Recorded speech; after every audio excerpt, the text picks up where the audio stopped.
متابعين قناة قانون الجذب، شكرا على مشاهدة الفيديو. لا تنسى الإعجاب بالفيديو والاشتراك بالقناة وتفعيل زر الجرس ليصلك كل ما هو جديد على قناة قانون الجذب.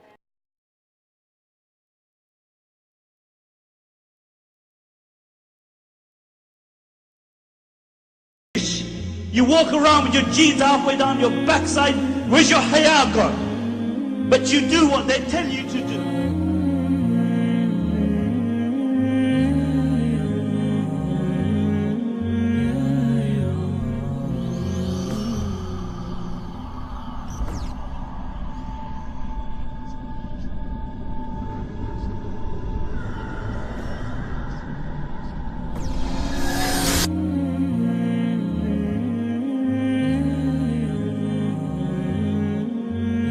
What are the haram things that most Muslim youth are doing that sometimes we begin to shy away from? The first thing that we find is alcohol. Has it not become unfortunately a common trend that Muslim youth, they drink alcohol, whatever the names may be, whiskey, brandy, rum, vodka, beers, whatever it may be. Common practice that Muslims get drunk, get legless, can't find their way home, abuse other Muslims while they're making their way home. At least some people, when they used to drink in secrecy, drink in the privacy of their own homes. But now we find that people out in the open, behaving like disbelievers. But then some Muslims may say, well, you know, I don't drink alcohol. I take some substances. I smoke drugs.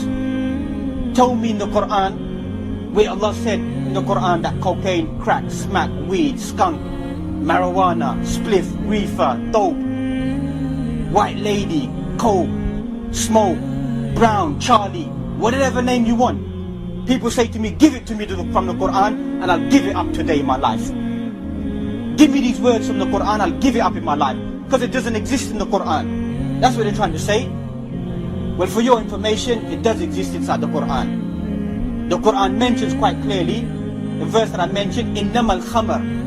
Khamar isn't alcohol. That's a loose translation. The meaning of khamar according to Sharia is مَا غَابَ الْعَقْلِ. Whatever intoxicates you in your language, whatever rushes you, stones you, buzzes you, trips you, makes you feel good, raises you, is haram. Full stop. The Sharia says that if it takes away your mind, it covers your mind, it shrouds your mind, takes away your senses, finish, end of story. Man wants to come to me and say to me, but Sheikh, you know, I don't take so much of this stuff. I only take a small spliff to keep me mellow like Bob Marley used to take weed, keep me controlled and focused. Weed don't do no man no harm, but it creates schizophrenia. That's what it does, split personality. But obviously this becomes common normal practice for us, because for us, because I'm a big daddy, isn't it? I'm a big daddy if I move the kilos, the keys, isn't it? I'm a big daddy, that's who I am. So don't pick up on with me. Like I said, the bullets I'm going to come with are different bullets. That's the bullets I'm going to come with, you're going to think about it for the rest of your life. So people who take drugs, they like to come and say, well, I only take small amounts to keep me mellow, keep me focused. I don't get stoned. So it must be halal for me. So they think we're some type of fools. That's what they think, to play games with us. Whatever stones you in large amounts becomes haram in small amounts.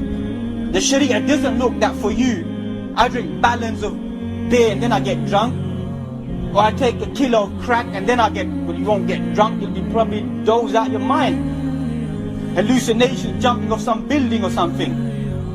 Sharia doesn't say pick you and say you're free. The Sharia says whatever in large amount intoxicates you is forbidden in small amounts. Finish. Because the Sharia has maqasid, has purposes, 5 general purposes.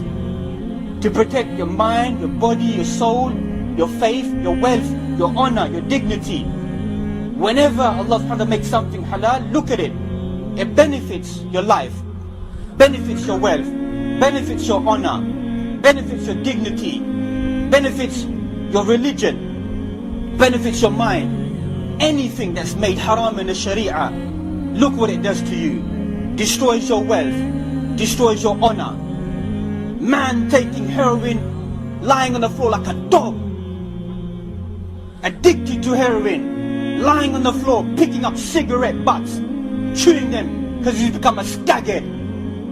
That's how low our community's fallen down. When you see your own brothers falling on the floor, picking up small cigarette butts, begging from another Muslim to go get another wrap to inject themselves. A man wants to drive by in his flash car and think, yeah, I'm a big boy. When some people are serving these substances, there's a code of behavior. Never serve it up to another Muslim. Never ever in your life. Go down a long way. Go down a long way, but never ever get your own blood addicted to it. We've crossed over the rules. We've crossed over the boundary. Some of us, we think we're gangsters. Read about the gangster world. But obviously we turn and look at people like the Scarface. Muslim boys walking about with a picture of Scarface with a zoot in his mouth. But what was the end of this individual? What's the end of all these individuals begins to take place inside their life? We begin to praise them, look up to them. That this is my lifestyle. Live by the gun, die by the gun. That's what some of us we think, isn't it? The gangster rap culture as well. Listening to these people. Man walking with his trousers hanging below his bottom. Think he's Tupac Amaru Shakur. Amaru means what? The shining serpent. That shining serpent is where now? Wrapped round his mouth. All eyes on me now, isn't it, Tupac? I get around, isn't it? Damn hell you get around. Gunned down, 1996, 4 times in drive-by shooting. That's how some of us begin to think, isn't it? Listening to this, isn't it? All begins with people like NWA, niggas with an attitude, Public Enemy, Ice-T, Ice Cube, coming back with all these other artists that begin to exist. Muslims, they think they're black. At least a black man, a Jamaican Yardie, language man. He's grown up in that language. He speaks Yardie because he's a Yardie. Since when have you been a Yardie, touching your teeth, growing dreads, wearing a Rasta vest? Since when? Since when's that been your culture? That's man's culture. That's his lifestyle. That's how he conducts himself. You ain't no Jamaican Yardie. And when you pick beef with Jamaican Yardies, you know what happens to you anyway.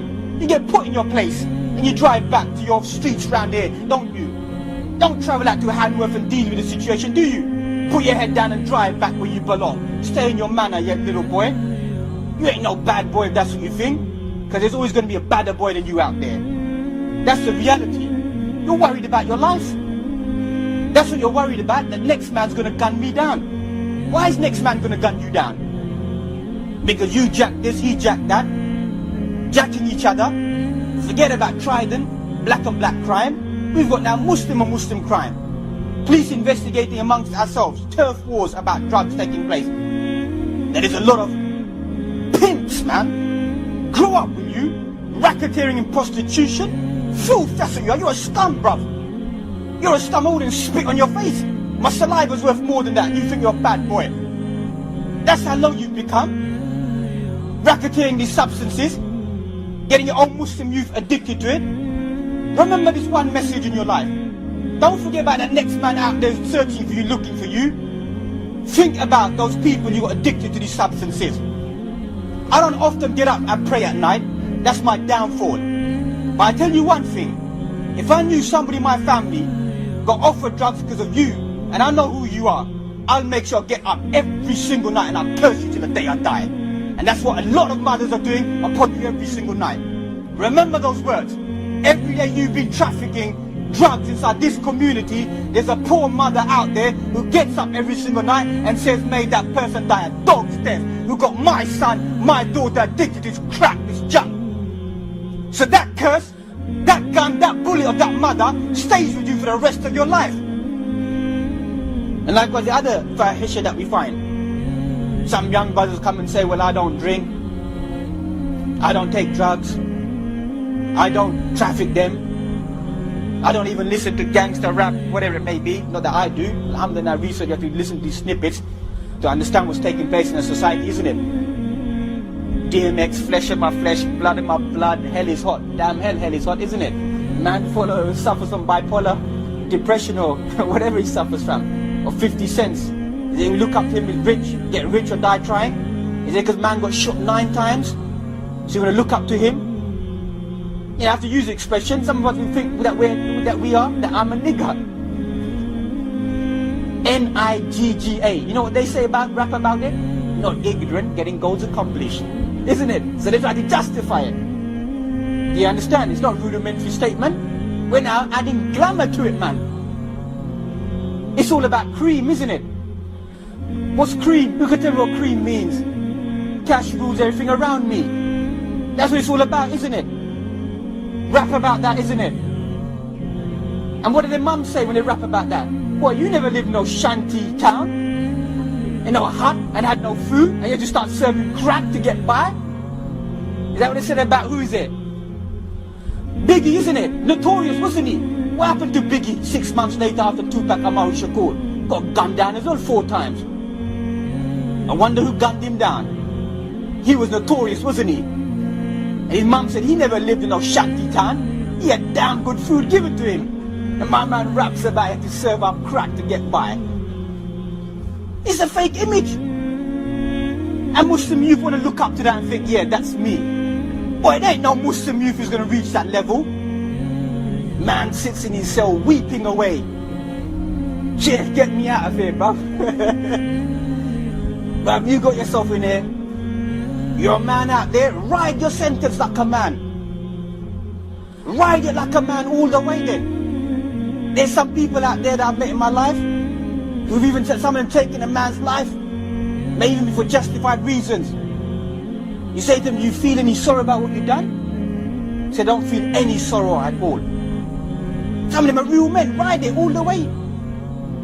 But some of us, when we go there, we think we're the big Don Teflon, isn't it? What's taking place in our community at the moment, the turf wars, the violence, the crime. Don't you think that these people don't know what's going on? I'm a no one, and I'm telling you now, give me 10 minutes in Adam Rock, and I'll give you the names and the places of all the big traffickers in this community. So you're telling me 5-0 don't know who's who? Is that what you're trying to tell me? That 5-0 don't know who's doing what? Of course they know. But the way they see it, we see it in East London, it's Muslims are Muslims. Let them battle it out. Let them carry on whatever they're doing. They're destroying their own race, their own people, their own culture, their own identity. That's what they're doing. But the other thing that we want to mention is some young boys that, I love girls. Isn't it? That's what man says. Oh, there's nothing haram about that. What's haram about that, Sheikh? It's a normal way of life. Where do you live? What's happened to you? Old man says that, even you got these Muslims in they describe that what's wrong with free mixing, what's wrong with people having a good time going to a mela and enjoying themselves. What's wrong with that? I don't feel no inclinations towards women. I just go there and enjoy myself. You're a liar, brother. That's what you are. Or you got people serving sentences and they come and say, Sheikh, you got some weird friends. At least we're banged up in prison riding a sentence because we've done some haram in our life, we're guilty. But your man, 1 minute he's praying, next minute he's telling me how to jack the system. He's giving me passports and driving license and this, that and the other. I don't understand him. I'm a criminal, I admit I'm a criminal. I don't pray, I don't fast, I don't mix the two together. I don't be religious 1 minute and next minute I'm tracking down the system or so-called breaking the system. Make up your mind. If you're a criminal, be a criminal. If you're a mullah, be a mullah. Don't link the two up together and give mixed messages. Walk away from it. First thing that man loves is women. Have you ever thought about why is the Quran saying right in the beginning, man loves women? That's what man loves. Then wealth, then property, the land, and branded horses. You know what today's branded horses in today's language? Cars. You know what car? Ferrari. What's the logo on a Ferrari? The stallion, the horse. Look at the language of the Quran. Still serves us today. Don't man still love his ride? And mostly young boys living in flats walk past and I see £100,000 Ferrari and look at the car, look at the flat and I think, boy, you trying to tell me that you done some good work. You may fool your local imam and say, yeah, you ain't done a day's work in your life. You ain't done a day's work in your life, and you're trying to tell me that, Sheikh, I work hard for my money. That's right. You work hard for your money, don't you? That money ain't worth anything. That this lifestyle is not acceptable. This way of life, this behavior, these characteristics, it's not the way. It's not for us Muslims.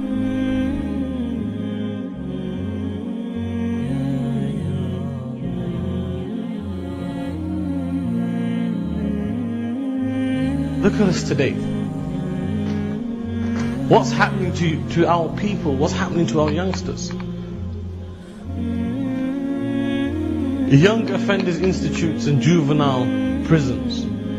They have more youngsters that are Muslim than any other population. That how many parents must be outside having to live with the fact of knowing that their son or daughter is behind bars, not being fed properly, not being clothed properly. How are you going to live your life where you have no access to your family, to your loved ones, to your children, to absolutely nobody apart from your lawyer? The only access you've got to somebody outside is your lawyer. And if somebody comes to visit you maybe once a month. So I asked this question to my congregation, and I said to them, I said, guys, tell me, do you feel like you have achieved anything? And believe me, some of these guys were the biggest gangsters in Birmingham. Some of these guys, when they would walk the streets, people would make salam. Look who's here. And they'd have all these wonderful gangster names. Crack, Yak, MG. What crew you from? I'm from the Spartans. What crew you from? It reminds me of a story of once I was teaching in Maktab years ago, and there was this one little child. He had a little confrontation with another child, and they were arguing, and he said, "What, you going to hit me?" So that child goes to him, "No, I'm going to let you off." He goes, "You touch me, I'll tell my uncle on you." So he goes, "Yeah, what's your uncle going to do?" He goes, "Don't you know who my uncle is? He's from the MMK." And I'm sitting there listening to this child, and he's like, MMK, and I'm like, what the hell's an MMK? So once they finished their little thing, I called both of them. I said, what's MMK? He goes, Multi-Mafia Muslim Crew. I was like, what? I said, you're missing the M. He goes, yeah, that's a hidden one. That's like, we don't tell people about that. He goes, if they ask us, we just say MMK because it sounds short. You're not going to MMK. Sounds better, it's snappy. I go, okay, so what does your uncle do? He goes, oh, he drives an X5. And he just goes around chilling all day, you know, and if anybody messes about, then he's there to sort it out. It's like, wow, what a life. What a life Allah has given you, man. You know, Allah's given you a life, Allah's given you health, wealth. And what do? You drive an X5 or a Q7 and you're the biggest gangster there is. You know, tint your windows, pump a bit of bass, and that's it. And every time you go past somebody, what do? You put the window down. Now honestly, it's reality. Now have a look at our streets. When you're driving up and down them, if you're not one of them yourself, who's doing it? It's everybody's second cousin and first cousin and brother and uncle and this friend and that friend. And most of the time, if it's not yourself, you're either sitting in that car with them. Because we start to respect these people. We start to respect these people and look at them as if they're something in society. And we start to idolize these people. So somebody has a fight in the street and everybody's on their toes. Oh, do you hear? This guy knocked him out. He was a sick fight. And then we go home and talk about, oh, he's hard, man, mashallah, you know, he pumps this much amount of iron, so he's like this, he's like that. Oh, and what a punch it was, you know, it was a hook. And it was just one only, and it knocked him out. So what now? He's a don, right? So he's now a don. So what do? Whenever I fight, oh, we better call him. And if you've got his number in your mobile phone, then you're a gangster too, because he's one phone call away. So somebody comes, or you walk into a shop and you think, yeah, you think you're bad. All right, safe. I'll put my phone out, and you call him up. And this is the lifestyle we live. And wallahi, it brings shame upon us. And you think at the time of Rasulullah sallallahu alayhi wasallam, because he sallallahu alayhi wasallam set a rule, and that rule was that you love your neighbors. That is a part of your responsibility in society, that you ensure that other people stay safe from your hands and your tongue, and the way you interact with people, and your social characteristics. But we have become animal-like. We have become literally animals. In fact, Allah says, بَلْ هُمْ أَضَلًا. And I think sometimes, even though Allah refers to others and the non-Muslims, we bring ourselves into that category. We are worse than animals. We are ashamed to call one another brother. We do it with lip service, but we're ashamed of it in reality. And if you ask yourself, is this what Islam brought? Is this what the Prophet ﷺ emphasized? Is this what Allah talks about in the Quran? We are total opposite. What is all this about? Is it that the one who bops the highest is the one who is the most hardest? Or tell me, what is it? Am I missing something? Or is it that if you swing your body to the left and the right a bit more, that you're practicing reflexes? Because I don't see it. But what is it? What is it that we're doing? These are men who spend the whole of their life and dedicate every minute of their life to be like the Prophet ﷺ. And here's you and me wanting to be gangsters and bopping every time we walk. And then I ask you, who are you walking like? Who is it? You don't even know yourself who it is. You just think it's cool. So if I asked you who you're walking like, you could never give me a comparison. Because no idiot even walks like that. It's just something in your head. And you think how un-Islamic it is. The etiquette of the Prophet ﷺ, when you were walking the streets, he would stop and give salam to the children. He would stop and give salam to the elders. He would stop and give salam to everyone. And here's you and me so busy swinging your arms, you're lucky you haven't hit the guy behind you, even though he's a mile behind you. And you start to wonder where we're going with our lives. Where are we heading? Let me tell you where the gangsters end up. They end up in a 6x7 little box. And in it lies a bed with a mattress half the size of the one that you probably sleep on now. And if you're a nice rich man, then it's probably a quarter of your mattress. There's a toilet in there. And every morning when he brushes his teeth, he looks into the reflection that he receives from some silver paint that was left on a piece of wood. He's not even allowed to keep his toothbrush or his teeth in his own room, in his cell. He has to leave that outside. When he runs out of toilet roll, he has to wait and put an application in to get another toilet roll. Okay, when he feels hungry, he hasn't got a microwave or a fridge to open. He opens a can of tuna, puts a bit of pickle in it, puts it in a bread and eats it. This is the paradise that every gangster gets. And that is the paradise that Allah keeps for people like that. You want to be a gangster, or you aspire to be like one, or you think they're cool and they're big and they're bad. Wallahi, come with me, I'll show you how much of a gangster they are now. You know, once people go behind bars, it's all over. That's 10 years of certain people's lives. That's 15 years of people's lives gone in a flash. And there's nothing he can do about it. Nothing at all. And you think about it.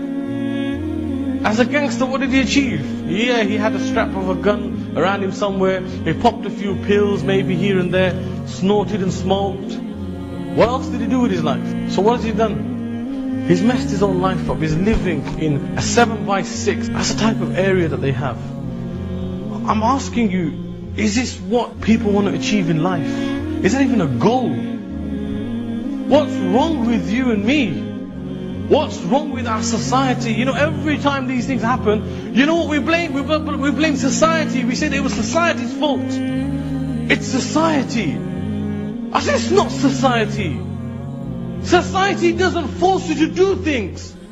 Allah gives you and me a choice. Every time you do something, Allah gives you a choice. And it is up to you to do it or to leave it. When you came to the masjid today, did society tell you to come to the masjid? When you go to school for education, the society tell you gotta go there. You could Skype. When you go to university, the society tell you go to university. Of course it doesn't. It's your choice. When you pick up that cigarette and you put it in your mouth and you're about to drag it, has society said you better smoke? Society never said you should smoke. That is your choice. When you pick up a gun and you're about to shoot somebody, it's in your hands. What part of society tells you to shoot somebody? Allah gives you and me that choice. And our problem is, we look for an excuse to blame somebody else. If it's not society, you blame your parents. If it's not your parents, you blame your friends. And let me tell you, when it comes to your friends, Allah Azza wa Jal says in the Quran clearly, He says, people on the day of judgment will come in front of Allah, and they will say that, oh Allah, woe be unto me that I took this person as my friend, as my Khalil. For he made me forget about the message that you had sent. And what message are we talking about? We're talking about the Quran. These people will come in front of Allah and they'll have no excuse. And you ask a person about their friends and their boys today. People are ready to die for these people. Go and sit in prison for a week and see how many of your boys come to visit you. Go and fight a court case and see who comes to pay for it. Your friends are your friends. They're never more than that. It's clear. Hazrat Umar radiallahu anh says, الرجل على دين خليلي فلينظر أحدكم من يخالل. That a man is upon the way of his friend. So be careful whenever one of you choose your friends. And nowadays, what is it? It's all about the boys. It's all about the boys. Ask the youngsters. It's all about the boys and the gangs. And oh, he's one of my boys. Yeah, he's one of your boys. Like I said, go and sit in prison and have a look how many of your boys come to visit you. I had a brother from around this area actually. He was a revert to this deen. And he came to me on one Eid and he was upset. He goes, I can't believe it. He goes, this is my second time in prison. And he goes, you know what? They couldn't even send me an Eid card. Boys. These were his boys. They didn't have that much inside them to send him an Eid card. And we were ready to die for these people. We sacrifice everything for these people. To such an extent, we sacrifice our parents for these guys. You and me, we do this all the time. You know what? Your mom might ask you to do something. You're like, you know what? Mom, I'm busy. I'm with next, whoever in Muhammad. Or I'm going out with somebody. I'm going here. Or Mom, I've got plans. And you're ready to go with your boys. This is the life that we live. People are married nowadays. They have children and wives and they're at home and a guy comes and bonks the horn outside. He's gone in a jiffy. He didn't even look back. Some people don't need to do this. Some people just like to hang out with their boys. But how can you do this when you disrespect those who love you the most? I asked those same people. I said, guys, where are your boys? They're like, we don't have any boys. And you know what they said to me? They said the only people that supported us through our sentence was our parents. Subhanallah. The only people. So it was that same old man who you used to hate.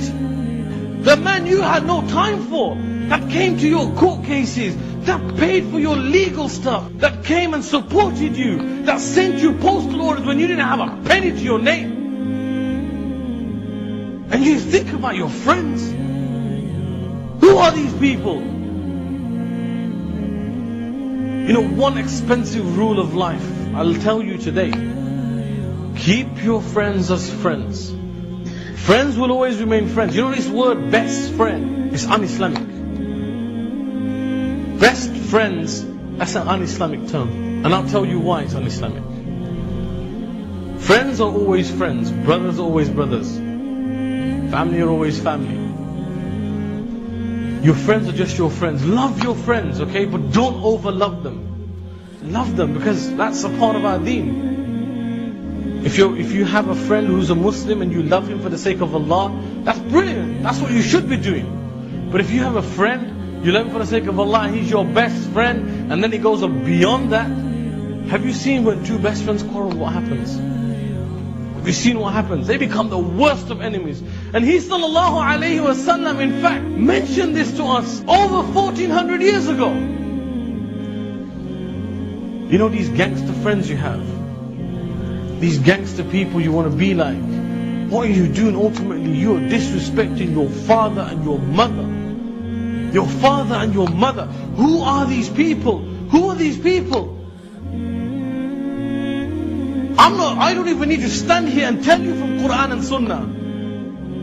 Because the fact is, they're your parents, regardless of what Allah has said, regardless of what Rasulullah sallallahu alaihi wasallam has said. You must love them. There is no excuse. Why should somebody have to tell you that Allah has commanded you to love your parents? What, are you so stupid that you can't even see that these people are to be respected? You only came to dunya because of these people. And what, have you forgotten the times when you were young and you were children? Every time that they picked you up when you cried, every time they fed you when you were hungry, every time when you would excrete, that smell would be love to them. That do we have to remind you that Allah has said something about this?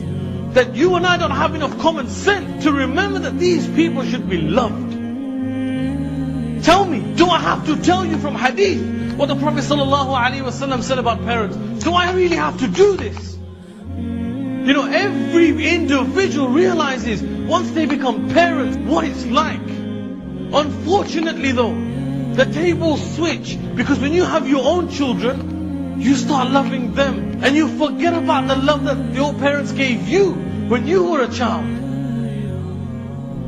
And I'm asking you, what, you're ready to sacrifice that for your friends? To be a wannabe gangster, to be a part of the E17 crew? What, you're ready to sacrifice that? For what? For a 6x7 cell?